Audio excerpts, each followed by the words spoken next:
Barry Hughart, The Story of the Stone, a Master Lee novel. This one is for the Sacred and Solemn Order of Sinologists. All the characters in this book are fictitious, and any resemblance to actual persons, living or dead, is purely coincidental. Once more, The Story of the Stone. Prologue.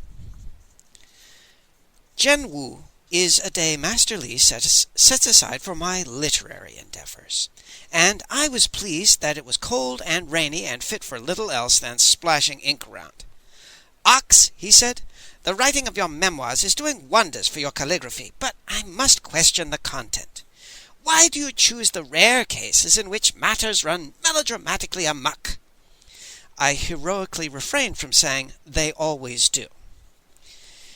"When you allow sensationalism to do the work, you're eliminating the need for thought. Besides," he added somewhat petulantly, "you give the impression that I'm violent and unscrupulous, which is only true when there's a need for it.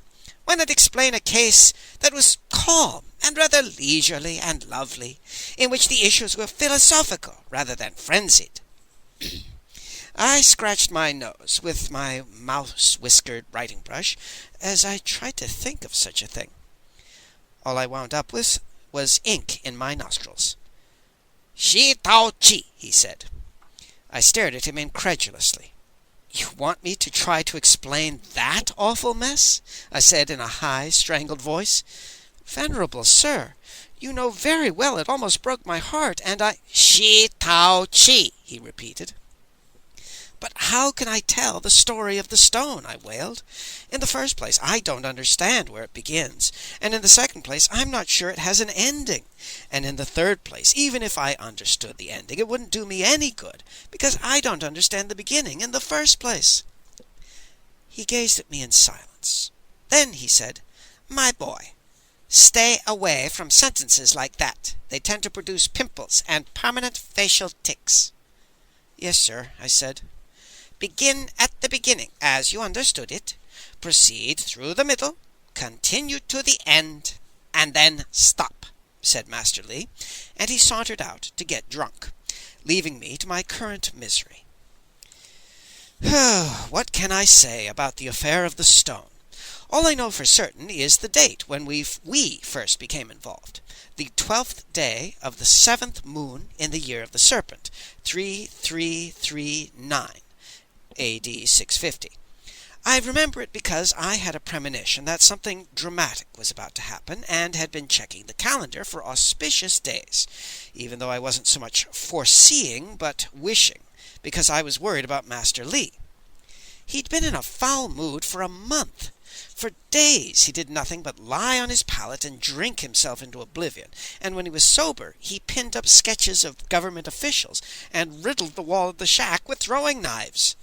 He never spoke to me about it, but he was old beyond belief, and I think he was afraid he'd drop dead before something interesting turned up.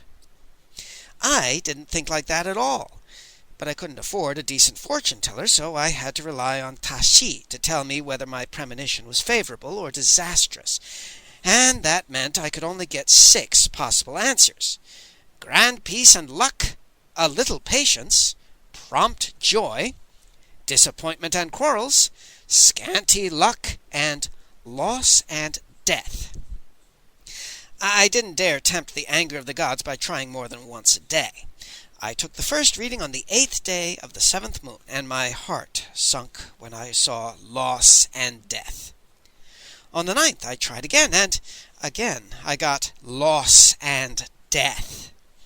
My heart bounced up and down upon my sandals when loss and death appeared on the 10th day, and on the 11th, before dawn, I slipped out to pray at the temple of Kuan Yin. Not even the goddess of mercy could help. Loss and death came up again, and I read it in the shadow of the goddess's statue, as the sun lifted above the city walls, and just then I heard wails of woe drifting from Master Li's alley, and then the dread peal of the cloud gong.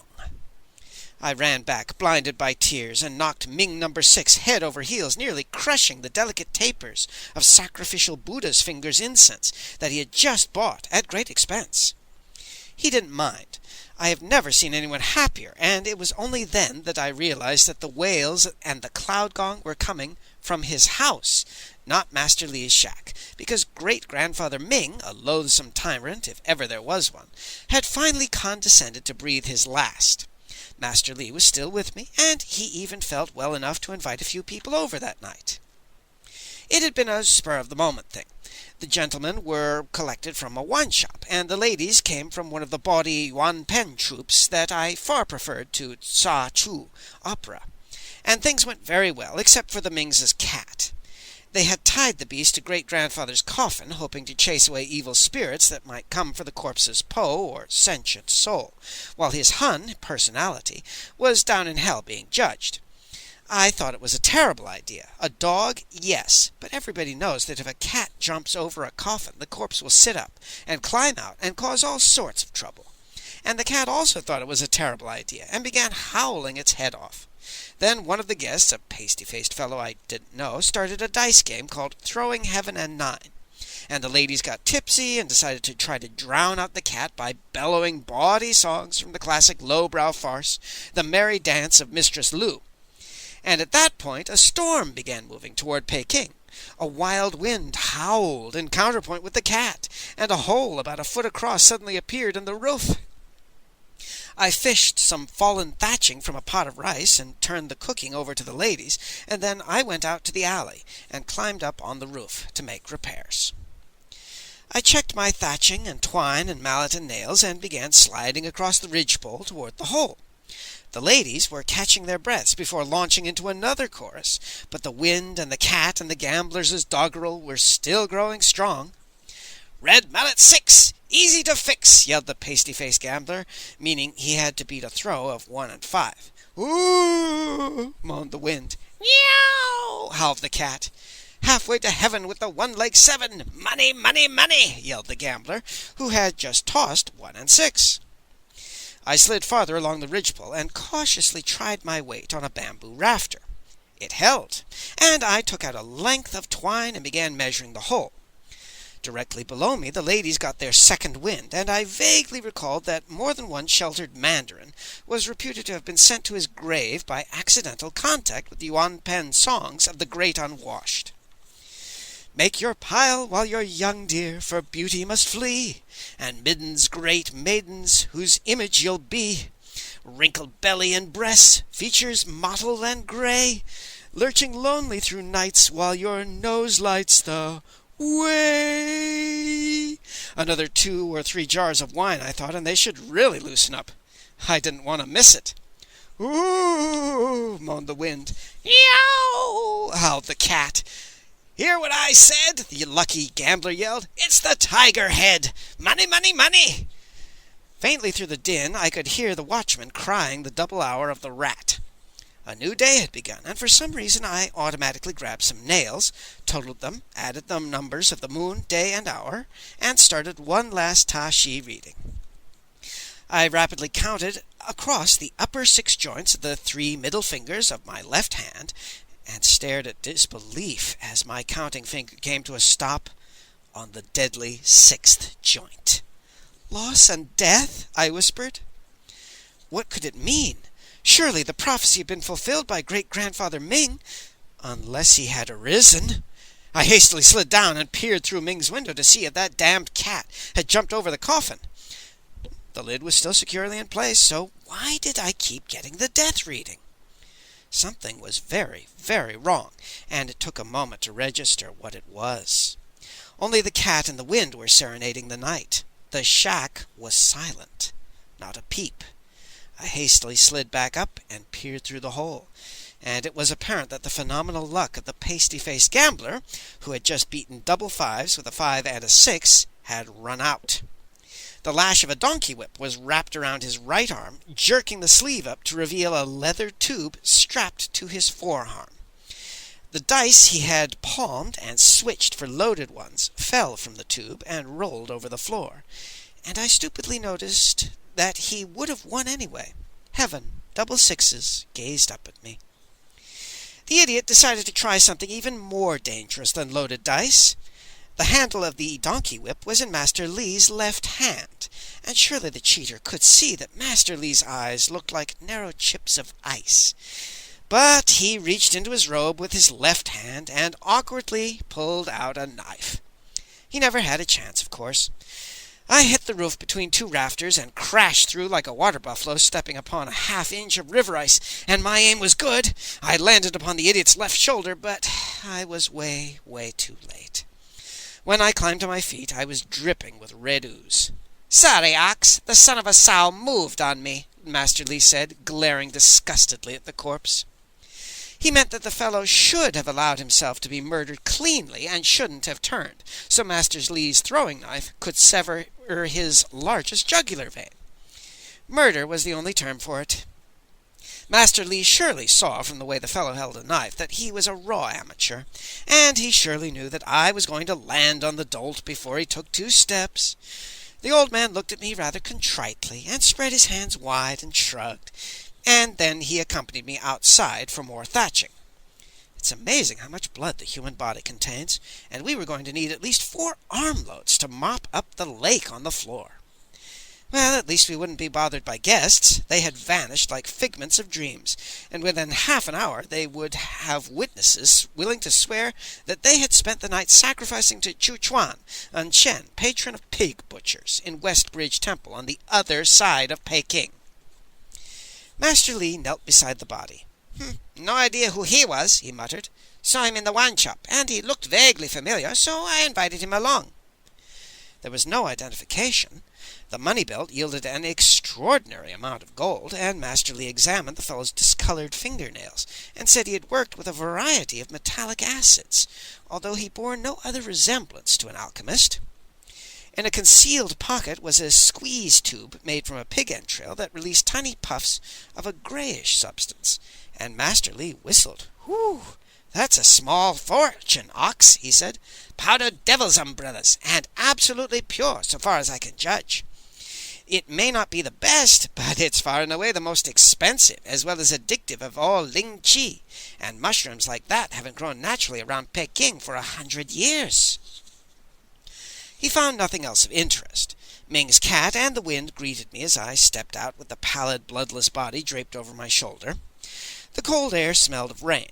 Small black clouds were skidding across the wind-whipped sky, and stars blinked on and off like a billion fireflies, and the moon looked like the great billowing yellow sail of a ship that was racing across a blue-black ocean toward immense cloud cliffs in the west, where lightning flickered. No one saw me slip into the abandoned smugglers' tunnel that led from the alley and under the city dump to the canal.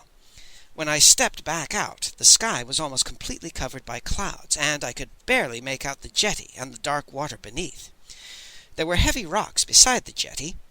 I tied the other end of a tarred rope around the corpse's legs, and it slid silently beneath the surface, and drifted down to join the others. Footnote. The meaning is unclear, although the implication is alarming. It should be remembered that volumes 2 through 5 of the complete memoirs of Number 10 Ox were seized and burned by the imperial censors, and while copies are rumored to exist, none have been found. Back to the main text. The incident was closed. By unspoken agreement, Master Lee and I erased the affair of the dice cheater and never intended to mention him again.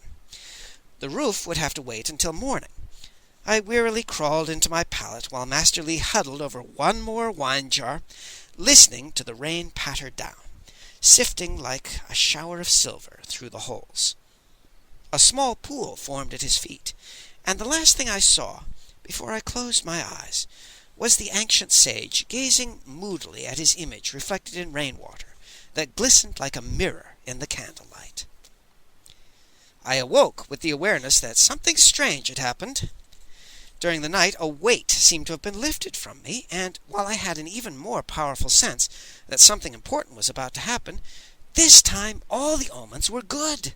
It was as though Master Lee's moment of rage and murder had been a necessary purgative, though I couldn't imagine why. He was wincing and groaning under the weight of the morning light, as usual, and I eased his hangover with a compress of hot sliced ginger root. Apparently he hadn't felt the same purgative effect yet, because he was sore as a boil. The morning was drowned in mist and drizzle. Along about the hour of the goat, Master Li jumped to his feet and grabbed his coat and rain hat and set out toward the wine shop of One-Eyed Wong, which was usually a bad sign because he knows very well that the famous bouquet of Wong's wine comes from crushed cockroaches. I was more sure than ever that something of great importance was heading straight toward the old man, and I happily accompanied him to his private table. Master Li sat there looking like 90 pounds of fire drug ready to explode, and that is absolutely all I know for certain about the weird affair of Shi Tao Chi. I didn't understand anything that followed. All I can do is set down events as I witnessed them, and freely admit that I missed the subtleties that could have told me what was really going on, and what was important and what was not. Begin at the beginning, Master Li told me. Proceed through the middle, continue to the end, and then stop. That is what I shall do, and then, perhaps, a kind reader will write and explain it to me.